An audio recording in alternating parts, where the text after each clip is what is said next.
Assalamualaikum warahmatullahi wabarakatuh. Saya Anto Aprianto dari kelas Ekonomi Syariah 1B. Untuk kesempatan kali ini ingin mencoba mempresentasikan sekitar 9 pokok bahasan mengenai ekonomi syariah. Baik, untuk yang pertama mengenai paradigma ekonomi. Pandangan yang berfungsi sebagai dasar bagi keseluruhan bangunan pengetahuan di bidang ilmu pengetahuan world view, berfungsi sebagai media kognitif dan menjelaskan posisi ontologis dan metodologis, kerangka nilai dan sebagainya. Karena itu, bangunan ilmu pengetahuan sangat bergantung pada setiap world view yang dimiliki masyarakat tertentu. Dan di atas tadi, bangunlah ilmu pengetahuan yang khas serta merupakan suatu hal yang menunjang keberlangsungan hidup seorang manusia di dunia. Untuk materi kedua, metodologi ekonomi Islam.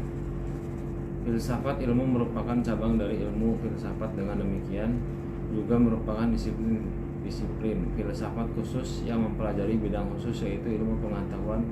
Maka dengan ilmu pengetahuan itu di sini filsafat ilmu dilihat secara teoritis yang dimaksudkan untuk menjelaskan apa, bagaimana, dan untuk apa ilmu pengetahuan itu. Tiga persoalan ini lazim disebut juga ontologi, epistemologi, dan aksiologi ilmu pengetahuan. Baik, pokok bahasan yang ketiga, ekonomi Islam. Bagian dari ekonomi Islam itu ada karakteristik ekonomi Islam mempunyai sifat khas yang sesuai dengan perwatakan tertentu. Kata karakteristik bersinonim dengan tipikal, eksklusif, dan lain sebagainya. Dari pernyataan tersebut, karakteristik dapat dipahami sebagai suatu keistimewaan atau kekhususan atau ciri khas yang dimiliki oleh suatu entitas tertentu yang membedakan dengan entitas yang lainnya. Materi keempat yaitu perilaku ekonomi Islam. Dalam literatur ekonomi konvensional, ilmu ekonomi diartikan sebagai kajian tentang perilaku manusia dalam konteks mikro dan masyarakat dalam konteks makro dalam memilih cara menggunakan sumber daya yang langka dan memiliki beberapa alternatif penggunaan dalam rangka memproduksi sebagai komoditas untuk kemudian menyalurkannya baik sekarang maupun yang akan datang. Untuk materi kelima, konsep harta dalam Islam. Secara etimologis, dalam bahasa Arab, harta diartikan dengan al-mal, yang merupakan akar kata masdar, yang berarti condong atau cenderung, miring, atau berpaling dari tengah kesalahan satu sisi. Dan al-mal diartikan sebagai segala sesuatu yang menyenangkan manusia dan mereka pelihara baik dalam bentuk materi maupun dalam bentuk manfaat. Materi yang keenam adalah peran pemerintah dalam ekonomi Islam. Sistem rasionalisasi yang digunakan oleh negara untuk menentukan relevansi, kegunaan, dan kemajuan keputusan politik dan proses pembuatannya.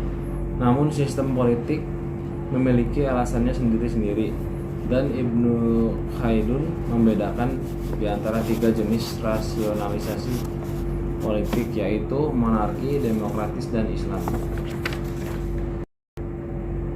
Untuk materi yang ketujuh adalah larangan utama dalam ekonomi Islam.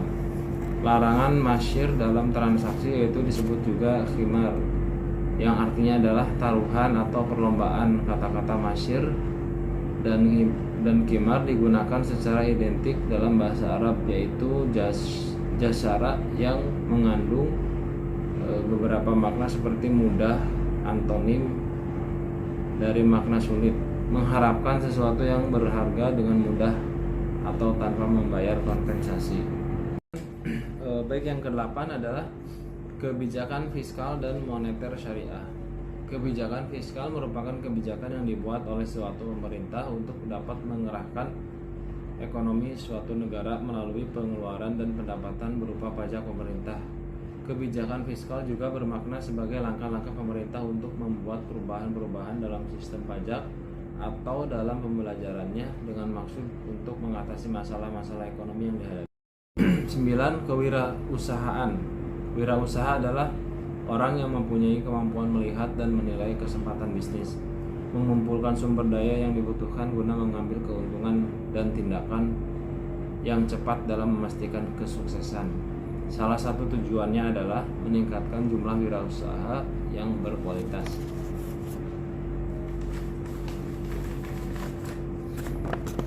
Selain itu, bisa juga menyadarkan masyarakat atau memberikan kesadaran berwirausaha yang tangguh dan kuat terhadap masyarakat, menghasilkan kemajuan dan kesejahteraan masyarakat, membudayakan semangat, sikap, perilaku, dan kemampuan wirausaha di kalangan masyarakat.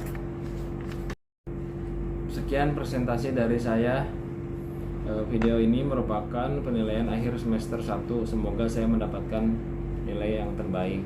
Terima kasih kepada Bapak Haji Ahmad Munajim, Magister Manajemen, atas bimbingannya selama ini, sehingga saya mendapatkan ilmu yang bermanfaat. Assalamualaikum warahmatullahi wabarakatuh.